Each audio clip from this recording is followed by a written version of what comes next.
IPL fans அனைவருக்கும் ஒரு எதிர்பாராத ட்விஸ்ட் வந்திருக்கு என்றே சொல்லலாம். அண்ட் ஆர்சிபி ஃபேன்ஸுக்கு வந்துட்டு மிகப்பெரிய ஷாக்கிங் நியூஸ். சிஎஸ்கே டீமை பொறுத்தவரை வேற லெவல் குட் நியூஸ் என்றே சொல்லாங்க. அதாவது ஐபிஎல் 25 மெகா ஏலம் வந்துட்டு கம்ப்ளீட் ஆகிருக்கு. ஒவ்வொரு டீமும் பார்த்தீங்கன்னா 25 பிளேயரை வந்துட்டு பிக் பண்ணியிருக்காங்க. ஓகேவா, இதில் மிகப்பெரிய லெவலில் அதாவது விராட் கோலி கன்சல்ட் பண்ணாமல் அவங்களே தாண்டோனித்தனமாக வந்துட்டு என்னங்க சொல்கிறது 25 பிளேயரை பிக் பண்ணியிருக்காங்க. இது வந்துட்டு அந்த டீமுக்குள்ளே ஒரு மிகப்பெரிய குளறுபடி, முன்னுக்கு பின் முரண்பாடு ஏற்பட்டிருக்கு. அதாவது விராட் கோலி கிட்ட எந்த ஒப்பீனியனும் கேட்காம, ஆலோசனை கேட்காம இவங்க பாட்டுக்கு செலக்ட் பண்ணிட்டு, அதாவது ஃபாப் டு பிளஸையே எடுங்கன்னு சொல்லியிருக்காப்லங்க. இவனுங்க வந்துட்டு எடுக்க முடியாதுன்னு இருக்கானுங்க. நீங்கள் தான் கேப்டன் பண்ணணும், உங்களுக்கு 17 கோடி கொடுத்து தானே நாங்கள் எடுத்தோம், நீங்கள் தான் கேப்டன் பண்ணணும். அது எப்படி நீங்கள் ஒரு தனிப்பட்ட ப்ரான்சஸுக்கு வந்துட்டு இது ஒரு பிஸ்னஸ் கேம் தானே, நாங்கள் தானே ஓனரு, அது எப்படி நீங்கள் கேப்டன் பண்ண முடியாதுன்னு சொல்லலாம், நீங்கள் பண்ணி தான் ஆகணும் அப்படின்னு விராட் கோலியை வந்துட்டு ப்ரெஷர் பண்ண. பட் விராட் கோலி வந்துட்டு இல்லை, கேப்டன்னா நான் செட் ஆக மாட்டேன், எனக்கு அது ஒரு மிகப்பெரிய தலைவலி, அதனால தான் நான் அந்த பக்கமே போகிறது கிடையாது. டெஸ்ட்லேயுமே என்னை தான் கேப்டன் பண்ண சொல்கிறாங்க இந்திய டீமில், நான் என்ன பண்ணிக்கிட்டா இருக்கேன், எனக்கு அது பிடிக்கல, அவ்வளோதான், எனக்கு அது செட் ஆகாது, நான் ஒரு பிளேயராக தான் விளையாடுவேன்னு சொல்லியிருக்காருங்க. இது ஏகப்பட்ட மிஸ் அண்டர்ஸ்டாண்டிங் நடந்திருக்கு. அப்போ நீங்கள் வந்துட்டு வெளியேறிக்குங்க அப்படின்னு ஆர்சிபி டீம் மேனேஜ்மெண்ட்டும் சொல்ல. ஏன்னா இந்த முடிவை ஆல்ரெடி எடுக்கிறதுக்காண்டி தான் அவங்க வாயிலேருந்து வர வைக்க தான் விராட் கோலி இதை மென்ஷன் பண்ணியிருக்காரு. ஏன்னா ஃபாப் டு பிளஸ் எந்த ஒரு தவறுமே பண்ணலங்க. ஆர்சிபி டீமுக்கு 100% எஃபெக்டை போட்டவர்.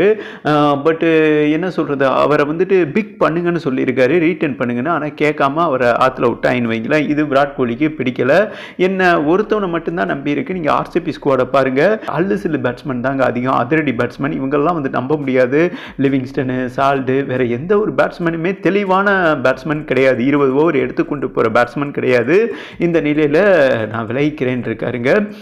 பட்டு அவர் முதல் ஆப்ஷனில் வந்துட்டு அவருக்கு விருப்பப்பட்ட டீம் எதுனா சிஎஸ்கே தான். அவர் என்ன மென்ஷன் பண்ணியிருக்காருன்னா, தோனிக்கு லாஸ்ட் இயர் என்னை உருவாக்குனாரு, இதோட ஒட்டுமொத்த கிரிக்கெட்லேருந்தே விடைபெற போகிறார் 25 ஐபிஎல் முடிஞ்ச பிறகு. அவரை கௌரவப்படுத்தணும்னா 6வது டைட்டில் வின் பண்ணி கொடுக்கணும். அதற்கு நான் ஒரு முதுகெலும்பாக சிஎஸ்கேவுக்கு ஏதாவது ஒரு உழைப்பை போட்டு அந்த 6வது டைட்டிலை வின் பண்ணி கொடுத்து அந்த கப்பை தோனி கையில் எடுத்து கொடுத்தேன்னா தான் என்னோட கிரிக்கெட் சகாப்தம் இனிமையாக சந்தோஷமாக முடியும், சாட்டிஸ்ஃபைட் ஆகும்னு மென்ஷன் பண்ணியிருக்காரு.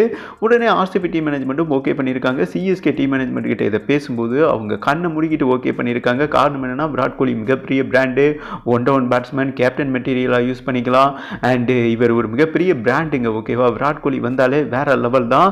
அண்டு எம்எஸ் தோனியோட இதயம் கவர்ந்தவர். ஓகேவா, இந்த நிலையில் சிஎஸ்கே டீம் மேனேஜ்மெண்ட்டும் ஓகே பண்ணியிருக்காங்க.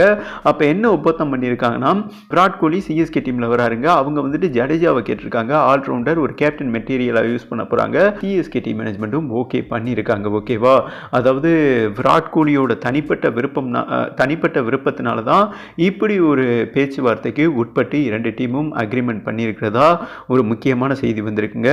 எல்லோ ஃபேன்ஸ் அனைவருக்குமே ஒரு வேற லெவல் குட் நியூஸ். 25 ஐபிஎல்ல மஞ்சு சோக்கால எல்லோ ஜெர்சியில் விராட் கோலி ப்ளே பண்ண போகிறாரு.